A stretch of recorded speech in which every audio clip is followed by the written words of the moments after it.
The four of you living together once you're made, it only makes sense. I'm happy for you, Denny said after Saelah had given him the news as they made dinner together. I just don't want you to feel like I'm abandoning you. I don't feel anywhere near that. We've known each other almost our entire lives, which means I know you never thought mating was an option for you. I want you to have everything you deserve. Besides, we'll still see each other. Just like before we moved here, we'll set a standing date each week. Before they moved, they saw each other a couple of times a week, and one of those days was a standing friend date night on Wednesdays. Saelah was not opposed to them starting that tradition again. A standing date night sounds perfect, she replied.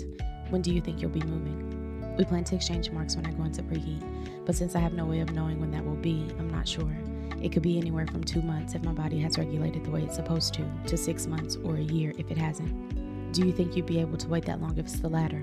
Or, a better question, do you think they could? I'm honestly not sure. I know that we're all ready to do it, but we are sort of at the mercy of my cycle. Well, if 3 months goes by and your heat hasn't started, you can always take a heat inducer, Denny suggested. He had a point. She could do that, but she knew if she did, it would just put off her eventually being able to track her cycles for a bit longer. She would keep it in her back pocket as an option. Saelah also liked the idea of not having to wait longer than necessary if her next heat cycle didn't start soon. Do you have an idea of a neighborhood you want to be in? Denny inquired. No, since I know little about the different residential neighborhoods, I decided to let them choose the ones they thought were best, and we can look at those. Not to mention, they have to think about their commute. Even though she and Denny lived in an apartment, they still lived in a business neighborhood. The area was filled with businesses that happened to have living accommodations above them. That makes sense. It was quiet between them for a few seconds, and Saelah could smell the apprehension coming off her friend. Before she could ask him about it, he spoke. Will you tell your dad that you made it when it happens? Why would I do that? Saelah asked, understanding why he'd been apprehensive.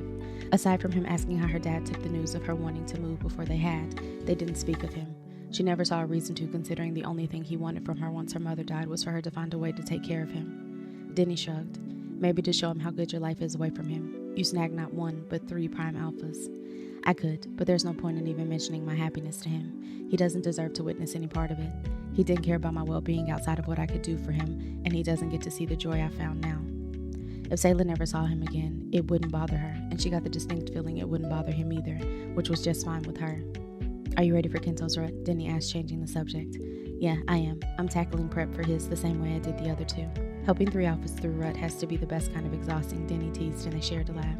It definitely is. It also has its perks, but they're spaced far enough apart that it isn't overwhelming, she replied. For now, but once you're under the same roof, one could trigger the others. Their saving grace is that prime alphas can control how other ruts affect them better than other alphas, but even they would have a hard time when it happens while living together.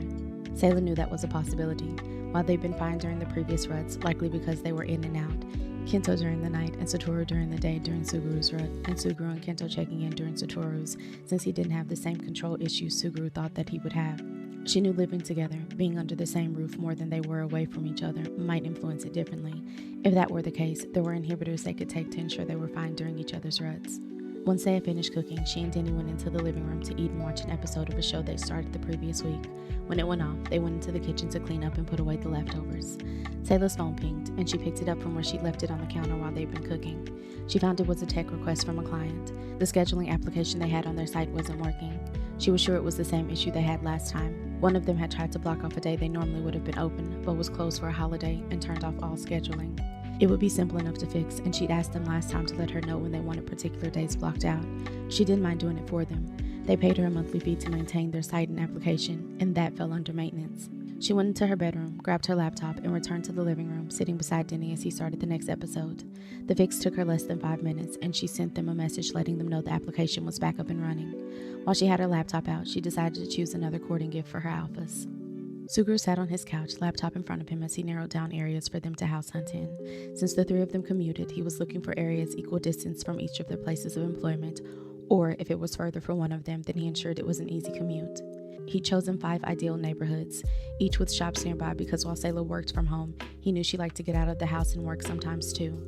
Her going to the coffee shop a couple of blocks from his shop to work on particular days was how he and Kento had first met her. Looking back, that felt so long ago now when in reality it had been less than a year, only 8 months, and while he usually was more cautious about things, he'd never been more sure about anything in his life. Suguru made a mental note to send the locations to Satoru and Kento. As long as they worked for the other 2, they could hire an agent once Saelah had spoken to Denny and they were ready to move forward. He put his laptop aside after checking the time and decided to go to the gym on the first floor to get a quick workout in before he made dinner, since he hadn't been in a few days. He changed, grabbed a towel and water bottle, then exited his apartment. When he returned from his workout an hour later, he made a beeline for his bathroom. He showered, dressed in a pair of sweatpants and slippers, and headed into the kitchen to make dinner. Suguru watched television as he ate, settling on a random movie. Once he finished eating, he cleaned the kitchen before settling back on the couch. The original movie had gone off and another had just started when his phone rang with a group video call from Saelah. He turned the television down. "Hey, little one," he greeted. "Hey, babe," she responded as Kento joined the call. "Are you busy?" "We always have time for you, pretty," Kento replied. "Such a smooth talker," she countered with a smile. "We've established it isn't when it's true," Suguru reminded. "I suppose we did. I forgot Satoru was probably at work." Suguru checked the time. It was after 9, and he knew Satoru usually headed in at 6 on the nights he worked, and Thursdays were just as busy as weekends for him. "He'll hop on when he gets a minute, unless you need him now. Then we can call his office," Kento said. "That's okay. I can wait if he's busy," Saelah replied. Before either he or Kento could respond, Satoru's face popped up on the screen. "Miss us already, little alpha," he teased. "I did. Did you miss me?"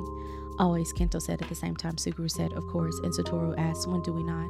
"I'm sure you probably need to get back to work soon, Satoru. I just wanted to let the three of you know I spoke to Denny, so we're good to start looking once we're made it.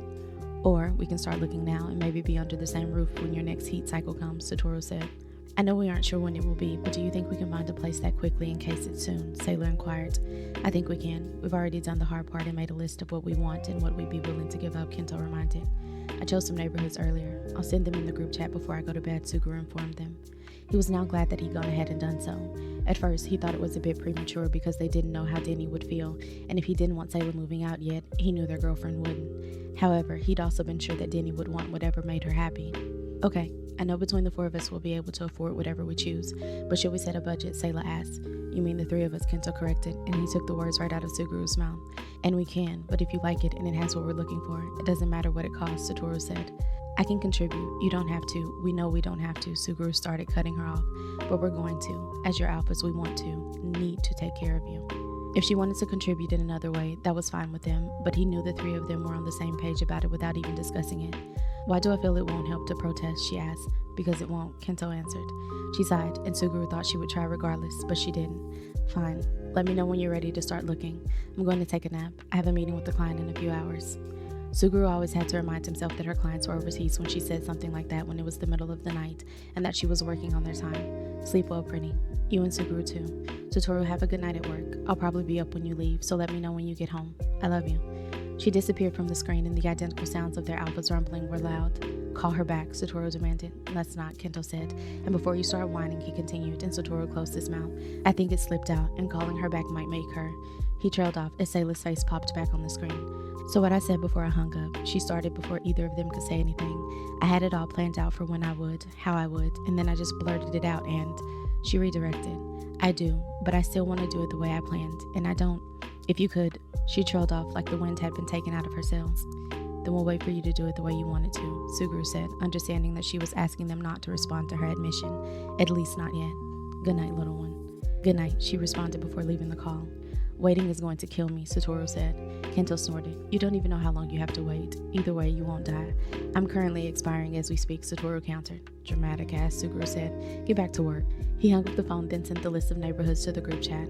While his friend may have been a bit extra in pointing out that he didn't think he had the patience to wait, Suguru couldn't say he blamed him. He felt the exact same way.